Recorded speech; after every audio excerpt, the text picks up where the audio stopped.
Deməli, bəşəriyyəti heyvanlar aləmindən ayıran xüsusi bir tarixi dövr var ki, arxeoloqlar və yaxud tarixçilər bu dövrü Neolitik inqilab adlandırırlar.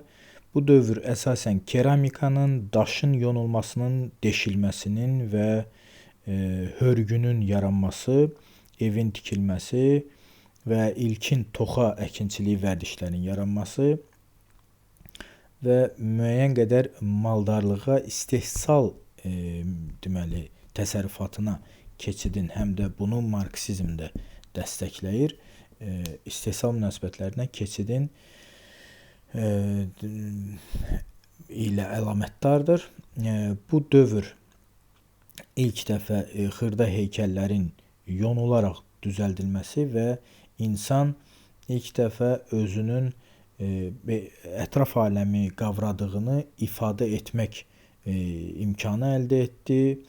İncəsənətin ixtisaslaşması və müstəqilləşməsi, fərdiləşməsi.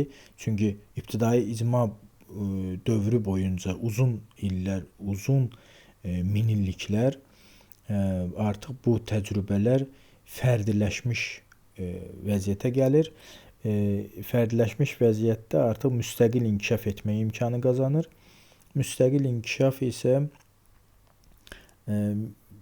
mülkiyyətə yiyələnmək, mülkiyyətə sahib olmaq həvəsi yaradır. Lakin bu əlbəttə ki, elə bir günün işi deyil. Bu minilliklərlə baş verir.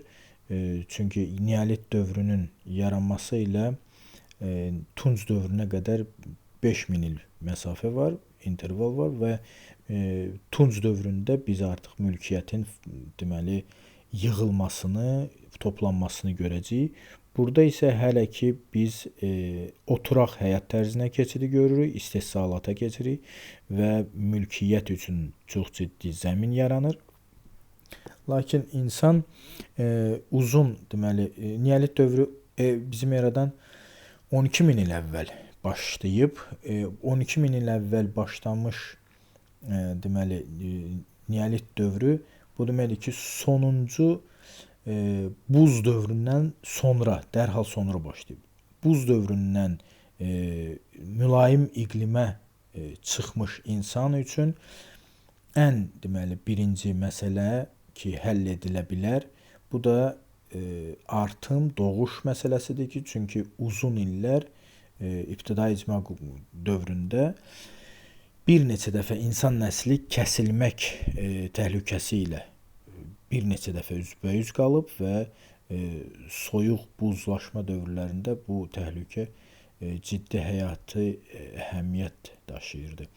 Və buna görə insan üçün ana obrazı qadın xüsusi tapıntı hesab edilir və onun qorunması, xüsusi qayğısına qalınması lazım olur və doğuşun artımı ehtiyac duyulan bir məsələ olur, problem olur və bununla da qadın deməli daha digər bundan sonraki dövrlərə nisbətən daha yüksək hüquqa malik olduğu görünür. Və bunu da biz həm də həmin dövrün miflərində görə bilirik, həmin dövrün mifoloji heykəlciklərində görə bilirik. Əslində miflər elə müasir dildə desək, bütöv bir cəmiyyətin, xalqın psixoanalitik deməli ifadəsidir, özünün ifadəsidir. Çünki ətraf mühit və yaxud deməli konkret maddi aləm, iqtisadiyyat deməli şuurda inika eləyir və bu da deməli şuur yaradır, inikasıdır hər şeyin və biz burada nə görürük? Biz görürük ki, qadın xüsusilə doğuş deməli istiqamətli vurğu xüsusilə vurğulanıb burada deməli o Neolitik dövrün heykəllərində ki, qadının deməli əhəmiyyəti, vəzifəsi nəslin kəsilməməsi üçün doğuşun deməli artımın, məhsuldarlığın olması olması üçün deməli qadın vacib rol oynayır və qadın bir çox hallarda ağır əməkdən deməli azad edilir, amma bu elə tarixçilərin də bildiyi kimi matriarxat dövrü deyil. Bu sadəcə çünki artıq müasir tarix elmi bunu qəbul etmir. Matriarxat yəni biz Tunc dövründən sonraki mülkiyyət formasında patriarxat deyirik. O demək deyil ki, elə bunun bir antipodu olmalıdır, mütləq bir bunun antonim olmalıdır, matriarxat olmalıdır.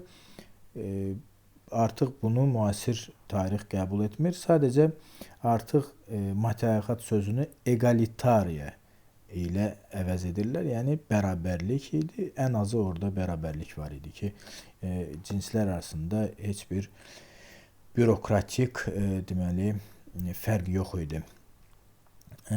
Lakin sonralar elə qadınların dənli bitkiləri əhəlləşdirməsi ilə və kişinin bu deməli kəşf, qadının bu kəşfini daha da genişləndirməsi, toxa əkinçiliyini artıq kötan əkinçiliyinə çevirməsi, kötan əkinçiliyi isə artıq mülkiyyətin formalaşmasına gətirib çıxarır. Çünki kişi özünün əmək alətlərini təkmilləşdirmə imkanı qazanır. Çünki hər gün əməklə məşğul olmaq, qadın isə neolit dövründən artıq belə bir vərdiş halını alır ki, mən evdə oturub uşaqları doğmalıyam, uşaqlara baxmalıyam və mən lazımlı bir şeyəm və beləliklə o evdə qaldı, heç bir əmək təcrübəsi olmadı və əmək alətlərini inkişaf etdirən kişi artıq mülkiyyətə sahib oldu və mülkiyyəti, istehsalı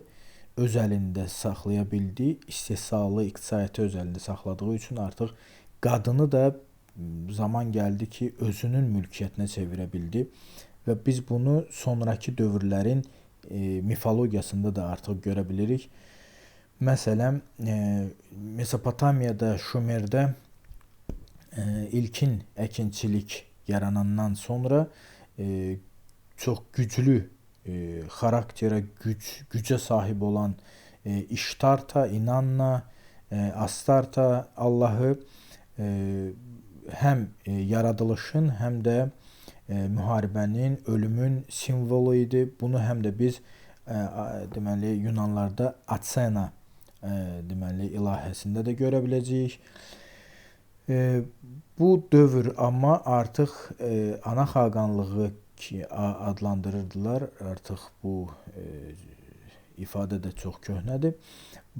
Bu dövrün artıq sonlarıdır. Çünki mülkiyyətin kişinin əlində cəmləşməsi getdikcə qadının nüfuzunun da, qadının sosial dəyərinin də aşağı düşməsinə gətirib çıxarır ki, tutaq ki, məsələn, Allah səviyyəsində olan qadın və güclü İştarta sonralar gəlib düşür insan səviyyəsinə, Müqəddəs Məryəm səviyyəsinə. Halbuki Müqəddəs Məryəm elə həmin İştartanın, İnannanın davamıdır, lakin artıq Allah deyil, qadını Allah eləyə bilmir artıq cəmiyyət, imkan vermir və sadəcə bir deməli müqəddəs olur. O da ona görə ki, kişi Allahı doğduğuna görə, kişi İsa hələ ki öz kişi cinsini saxlayır.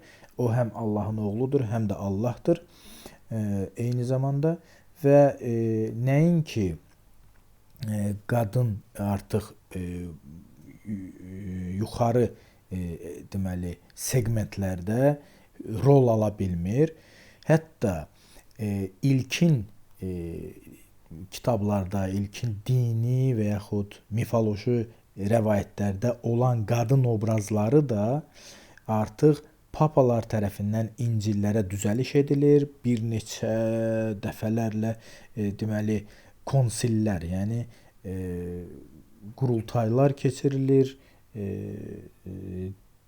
Kilsə məclisləri kimi belə Azərbaycan dilli ədəbiyyatlarda kilsə məclisləri keçirilir və bu kilsə məclislərində, konsillərdə deməli yeni İncillər qəbul edilir. Bu İncillərdə də əlbəttə hər dəfə düzəliş ediləndə tamamilə qadınların adı silinib atılır. Niyə görə? Çünki qadın deməli Həvvadır. Həvva hər an şeytanla deməli əməkdaşlıq etməyə qapıları açıqdır, hazır vəziyyətdədir. Bu da ona görə ki, əlbəttə ki, artıq iqtisadiyyat burada özünü ifadə edir. İqtisadi deməli konkret dünya insanların, xalqların təhtəlşüuruna və yaxud elə inikasıdır, psixologiyasında inikasıdır, əksidir. Və hətta deməli Böyük Qriqori, 1-ci Qriqori, Papa 1-ci Qriqori 591-ci ildə, təsəvvür edin 590-cı ildə Papa seçilir və 591-ci ildə artıq o deməli Magdalena deməli İsa Magdalenanı deməli həmin Magdalenanı bilmir ki, orada necə həll eləsin. Orada ona bir fahişə rolu verir ki, yəni İsa Magdalenalı Məryəm. Bir var o anası Məryəm, bir də Magdalenalı Məryəm. Güya fahişə idi əvvəllər və gəlir İsa'nın ayağını öpür və haqq yola gələndən sonra deməli düzəlir, deməli normal qadın həyatına başlayır, normal insan kimi yaşamağa başlayır. Bu 591-ci ilə qədər isə Magdalenalı Məryəmin fahişə olduğu haqqında heç bir qeyd yoxdur. Bax bu kişi deməli 1-ci Qriqori onu düzəliş eləyib, əlavə eləyib. Deməli daha sonra yəni bu da Magdalena və artıq deməli kişi Allahın ayaqlarına düşüb və həmin o İştarta inanla ən güclü bir yaradılışın Allahı gör indi nə günə düşdü. Yəni artıq hər hansı bir kişinin deməli ayaqlarına düşmüş vəziyyətdədir. Deməli daha sonra isə qadınların üzərində daha çox hakimiyyət bu 14-cü əsrdə başlamış cadügar ovçuluğu. Cadügar ovçuluğu bu yenə də əlbəttə günahkar axtarmaq və hakimiyyətini qüvvətləndirmək üçün əsasən Katarlara qarşı edilən bu ankizasyon deməli təmizləmə əməliyyatı bu Katarlara, Katar sözünün özü də Yunan dilində təmizlər deməkdir, təmiz sözdür və əsasən Balkandan, İrandan və Bizansın şərqindən, yəni ermənilər deməli bura gələn xristianlardılar. Bunlar əslində daha çox xristian tamamilə katolik kilsəsinin dediyi heç bir məsələni qəbul etmirdilər. Nə kilsəyə, ümumiyyətlə gülürdülər, ələ salırdılar ki, kilsədə hansısa papa bizə nəyisə öyrədə bilməz filan belə. Və onlar deyirdilər ki, deməli ölümə hazırlaşan, ölüm fəlsəfəsi ilə yaşayan bir insanlar idilər və həyatı bir zülm kimi qəbul edirdilər. Bunlarda həm mazdaizm, həm deməli şərqi xristian deməli apostolik kilsələr, yəni erməni kilsələrinin təsiri var, həm də Balkan xalqlarının pagan təsiri var. Deməli müxtəlif reinkarnasyonlara inanırdılar, yenidən dirilmələrə inanırdılar.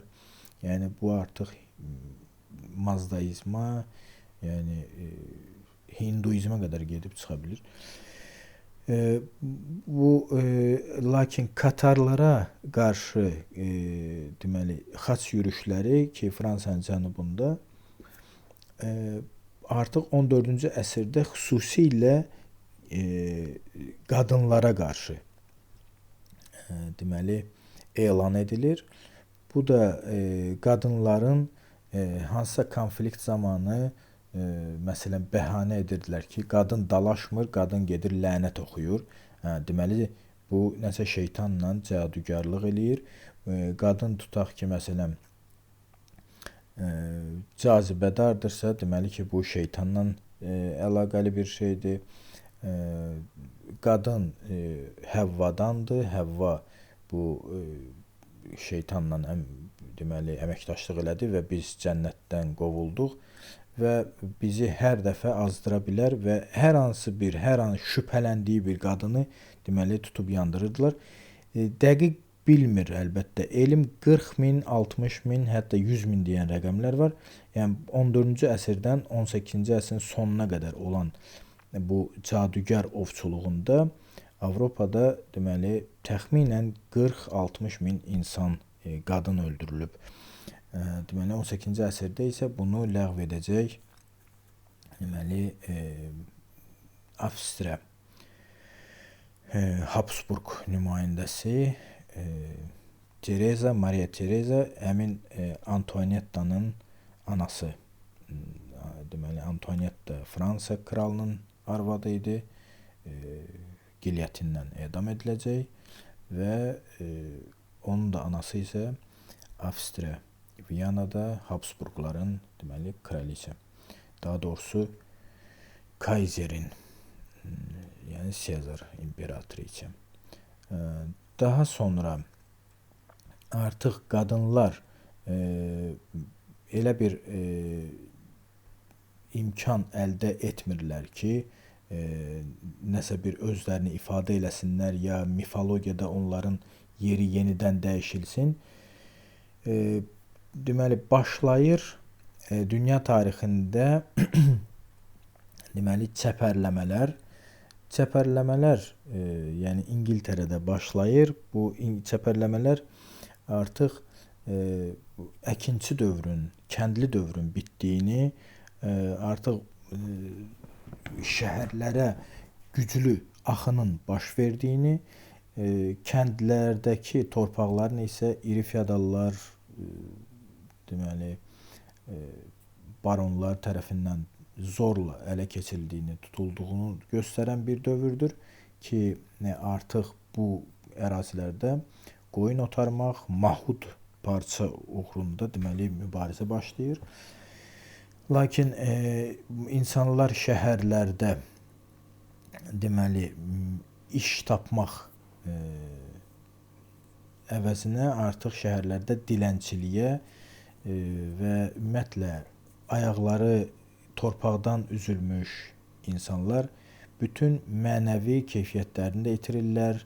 Hər bir əxlaqi deməli keyfiyyətdən arındırılmış və uzaqlaşdırılmış şəkildə artıq tam hazır deməli antifeodal bir revolyusionerə çevrilməyə hazırdılar. Və manufakturanın yaranması ilə manufakturalar əlbəttə əl əməyinə əsaslanırdı, lakin manufakturalarda əmək bölgüsü var idi və istehsalat bunun sayəsində kaskad şəkildə daha məhsuldar idi.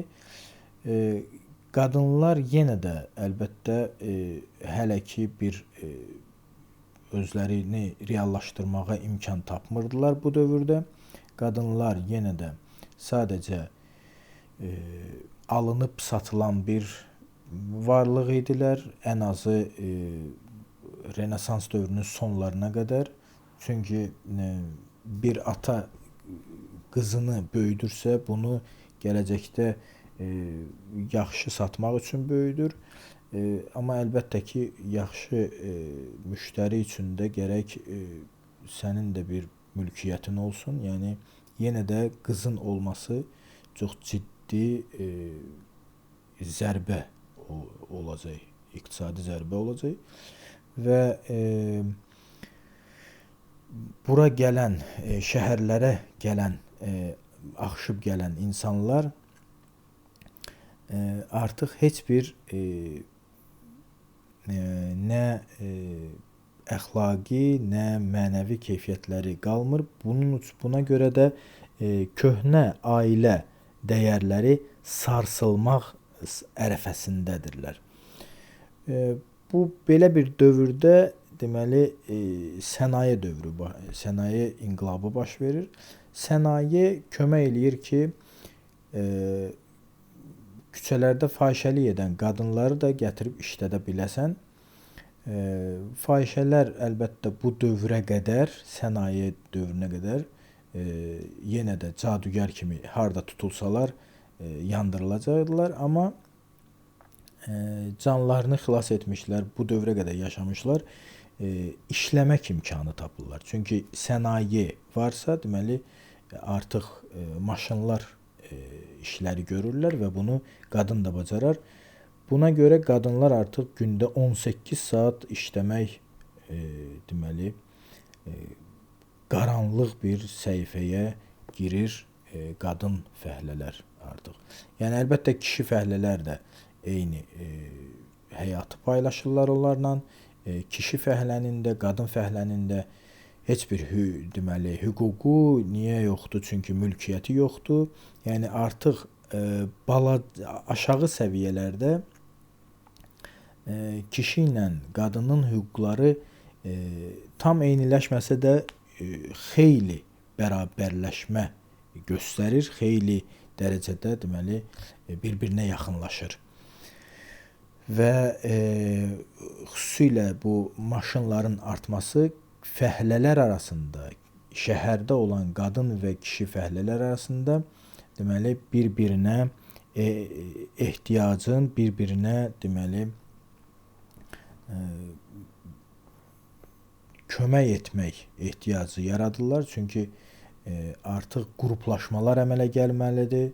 Artıq fəhlələr özlərinin eyni taleyini bölüşdüyünü başa düşürlər və kapitalistlərə qarşı artıq birləşmələr, bu birləşmələrdə isə qadınlar da ilk öncə fəhlə kişi yoldaşlarından deməli tələb eləyirlər. Bu da uzun müddət davam edir. Elə bir ilin içində baş verən hadisə deyil. Bunun üçün bir 100 il keçməlidir. Və belə ki, fəhlə hərəkatları artıq 18-ci əsrin sonlarından artıq başlayır. Hətta Fransa inqilabına gətirib çıxardır. Lakin Fransa inqilabı da qadın məsələsində elə çox irəliyə gedə bilmir. Çünki onun elədiyi hüquqlar əsasən Jakeriyanın, yəni aşağı təbəqənin, yəni bu kişiləri nəzərdə tutur. Yuxarı təbəqə ilə eyniləşməsi və daha çox yuxarı təbəqənin artıq güllələnib gilyetindən keçirilməsi, edam edilməsi, öldürülməsi ilə məsələsi idi. Hətta inqilaba kömək etmiş, deməli, Olympe de Gouges adında bir qadın, yəni bu da inqilabçıların arasında idi, Jakobinlərin arasında idi. Bu sonralar deməli Milli Məclisdə, Nasional Assambleyada inqilabi birinci Respublikanın deməli parlamentində çıxış eləyir ki, bəs budurmu sizin deməli inqilab, bəs biz də sizinlə bir yerdə döyüşmədikmi, biz də sizinlə bir yerdə inqilab etmədikmi? Və nəhayət sonu nə olur? Onu özünün elə dediyi kimi qardaşları, fraternite gilyetində edam edirlər. Deməli, elə həmin deməli inqilabçılar bunu kişilər gilyetində edam edirlər. Daha sonra 19-cu əsr boyu fəhlə hərəkatları geniş miqyas alır.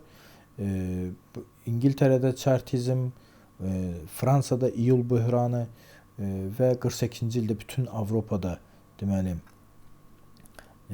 inqilablar və bu inqilablarda artıq fəhlələr ön plana çıxırlar, hərəkət verici qüvvədirlər.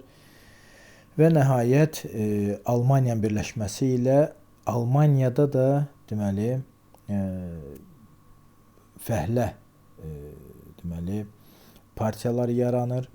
Bu partiya əvvəl iki partiyada Leipzigdə və Eisenachda yaranır ki, Leipzigdəki deməli Lassalın hakimiyyəti rəhbərliyində idi. Ayzanaqçılarla Lassalçılar Gotha deməli memorandumu ilə birləşirlər və eləyirlər vahid Almaniya Fəhlə Sosial Demokrat Partiyası.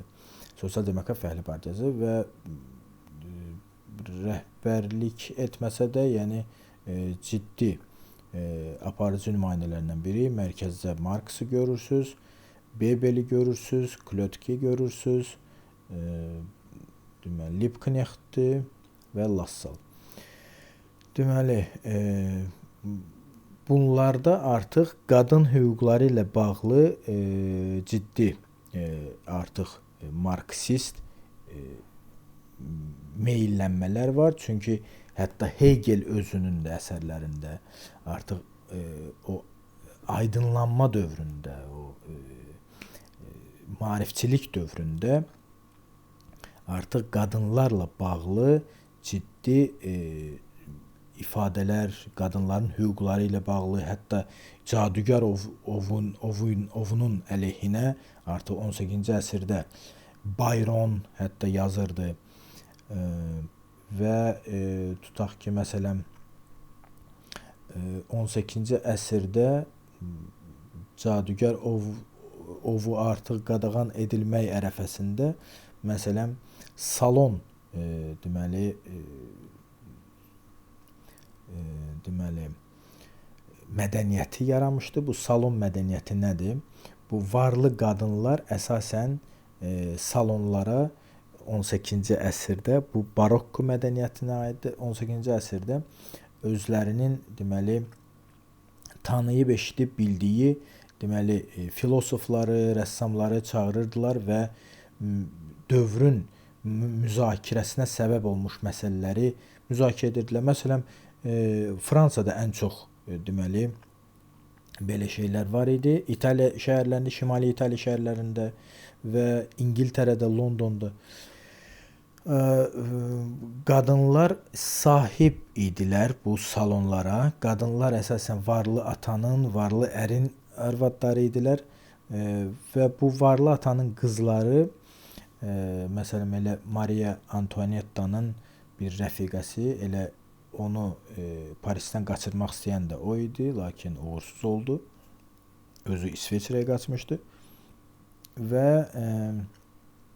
bu adamlar deməli yığılırdılar.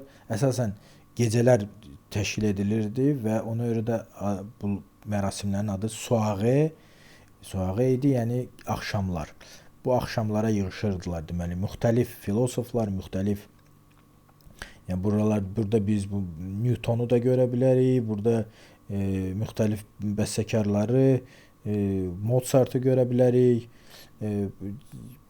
rəssamları görə bilərik və onlar məsələn müzakirə edirlər ki, ailə ümumiyyətlə lazımdırmı, ailə dağılmalıdırmı və yaxud nə bilim hər hansı bir inqilab haqqında, nə bilim təhkimçilik hüququ haqqında müzakirələr edirdilər. Yəni artıq qadınlar bunlara deyirlər salonier. Salonier yəni salonun sahibləri, yəni qadınlar artıq belə özlərini göstərə bilirdilər. Hətta Londonda pen deyilən kafe hauslar var idi. Kafe hauslara girib bir penni verirdin, kiçik pul vahidi idi.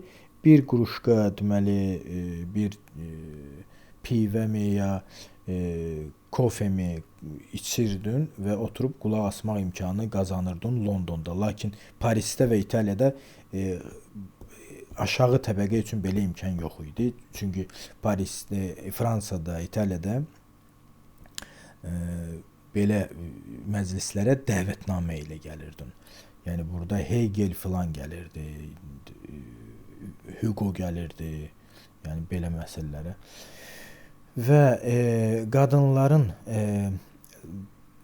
günəşi yenidən parlayır. Əlbəttə 1917-ci ilin inqilabında deməli Kalantay, Aleksandra Kalantay Lenin hökumətində də deməli sosial məsələlər üzrə xalq komissarı olub və sonralar Stalin dövründə də ayrı-ayrı Skandinaviya ölkələrində deməli səfirlikdə olub, səfir göndərilib.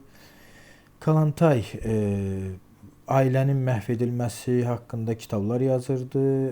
Kalantay məşhur o Daloy Stud deməli nümayişini təşkil edənlərdəndir. Çox qatı feministdir və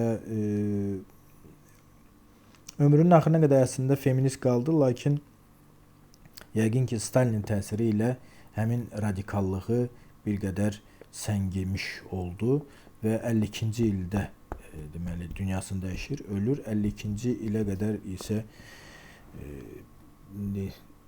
bəxtindənmi, ya necəsə Stalinin deməli nişangahına keçmir, güllələnmir. Kalantayı dəstəkləyənlərdən biri də Ayna Sultanova idi. Lakin Ayna deməli həyatı ilə vidalaşmalı olur Stalinin ucbatından. Deməli Almaniyada bu Sosial Demokrat Partiyanın seçki deməli reklamıdır və gördüyünüz kimi burada Gleiche Rechte, Gleiche Pflichten, bərabər hüquqlar, bərabər deməli vəzifələr. Welt Sozialdemokratisch, sosial demokratları seçin, bərabər hüquqlar və bərabər deməli vəzifələr. Bu həm qadınlar üçün, həm də kişilər üçün, xüsusilə də burada Frauen qırmızı bayrağın üstündə qadınlar sözü yazılıb və nida işarəsi hətta, yəni qışqıraraq. Yəni bu 19-cu ilin deməli Weimar Respublikasının ilk seçkiləridir. Sosial Demokratlar Partiyası bu seçkilərdə iştiraka hazırlaşır və yaxud təbliğat, təşviqat gedir. Deməli 20-ci əsrin deməli 1-ci Dünya müharibəsindən sonra 20-ci əsrin 20-ci illərində qadınlar deməli Avropada 1/3, kişilərin 1/3-i qırılmışdı. Qadınlar artıq kişilərin işlərini də yerinə yetirdilər. Artıq qadınlar kişilər kimi açıq siqaret çəkməyə, kişilər kimi qısa saç və şalvar geyinməyə caz qadınlar deməli yaranmış oldu.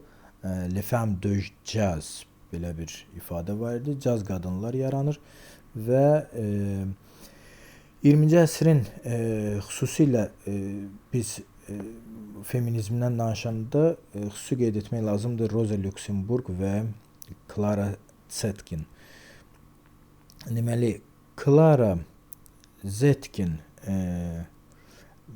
daha kasıb ailədə, müəllim ailəsində, hətta müəllim maaşı da dolana bilmirdi, gedirdi deməli ayaqqabı tikirdi. Luxemburg isə bir qədər daha deməli sahibkar, xırda deməli alverçi, əsasən taxıl alveri ilə məşğul olan ailədə böyümüşdü və müəyyən qədər də təhsil almışdı. Clara'dan fərqli olaraq bunlar Moskvada səfərdə olurlar, Leninlə görüşürlər. Leninin artıq xatirələrdən, yazılardan bilindiyi kimi hər ikisindən heç də xoşu gəlmirdi. Belə bir naqlı həyat tərzi belə Lenini narahat eləyirdi onların belə həyasız davranışı. Amma Clara Zetkin, Rosa Luxemburg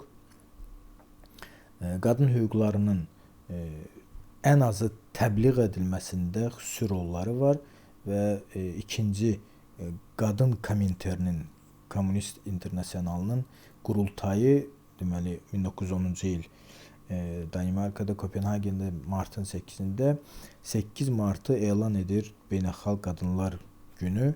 Bunu sonralar 1917-ci ildə Kalantay dəyişmək istəsə də Nikolayeva, bir digər feminist, Nikolayevanın təkidli deməli istəyi ilə elə 8 mart qalır. Bunun da qaynağı 1857-ci ildə New Yorkdakı qadın işçilərin faciəvi şəkildə deməli həyatını itirməsi ilə bağlıdır. Lakin burjua tarixçiləri var ki, bunun mif olduğunu, yalan olduğunu deyirlər. Lakin hər halda New Yorkda həmin gün bir deməli demonstrasiya, nümayiş olub, tətil olub. Düzdür, bəzən deyirlər ki, Rosa Luxemburg və Clara Zetkin heç də əməkçi qadınları çıxartmırdı küçələrə, fahişələri gedib çıxardırdı küçələrə və bu əlbəttə burjuaziyanın deməli iftiralarıdır əslində. Yəni çünki orada küçələrə çıxan onsuz da həyatından bezmiş işçi qadınlar idilər. Və Clara Zetkin sonralar deməli Bakıya da gəlir. Burada siz görürsüz 24-cü il Bakı Səadət Sarayı Fars küçəsində yerləşirdi. İndiki Murtuza Muxtarov küçəsi və deməli Cənubi Qafqazda müsəlman qadınlarının deməli hüquqlarının praktikada genişləndirilməsi bir seminardır. Mərkəzdə deməli əyləşib Clara Zetkin və hələ də çadralı qadınlar və görürsünüz ki, digərləri ermənilərdir yəqin ki və ruslardır, amma çadralı qadınlar, müsəlmanlardır burada görünür. Bu deməli lakin yenə də burada qadınlar dilə tuturlar ki, qalsın Bakıda. Bakıda qalmır. Həmin vaxt bu Səadət Sarayı Əli Bayramovun adına idi. Bir deməli qaleriya, həm müxtəlif deməli sərgilər keçirilirdi burada. Mədəniyyət evi idi və Clara Zetkin qayıdır, amma qayıdıb görür ki, Hitler hakimiyyətə gəlir, tez qaçır gəlir Moskvaya. Deməli Arxangelskdə ölür. Arxangelskdə ölür, deməli elə Sovet ölkəsində. Burada biz deməli yenə Kalantayı görürük.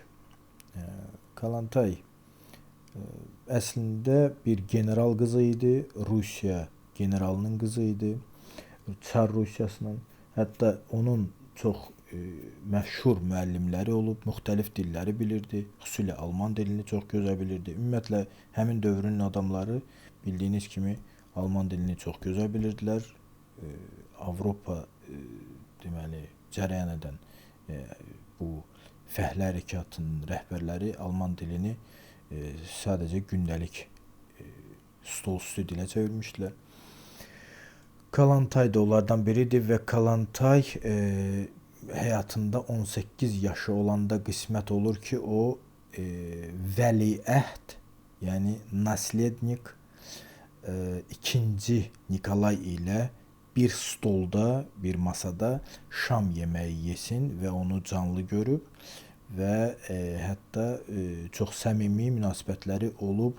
Deməli Nikolayın arvadı ilə, o da deməli alman əsilli bir xanım idi. Çox deməli sərbəst şəkildə alman dilində danışa bilərdilər onlar.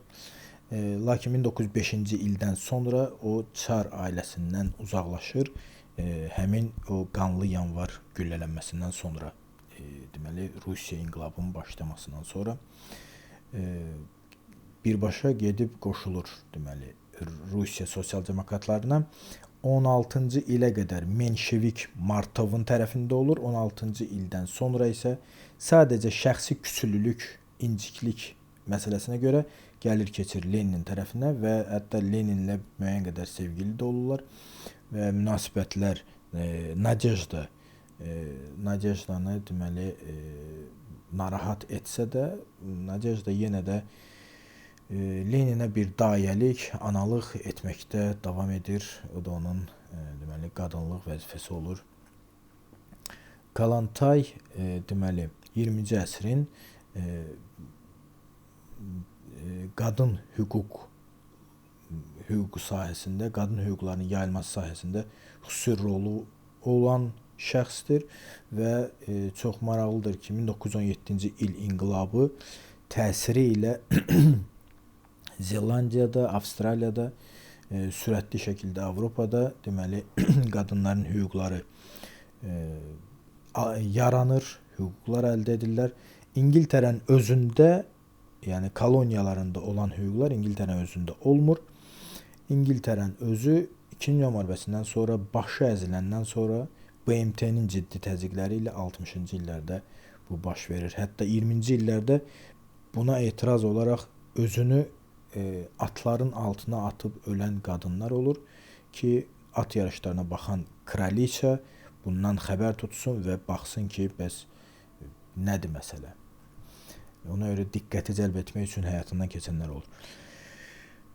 Deməli, qadın BMT hətta indi hesablamalara görə orta statistik bir kişi ilə tam bərabər olması üçün normal orta statistik bir qadının 160-200 il keçməlidir.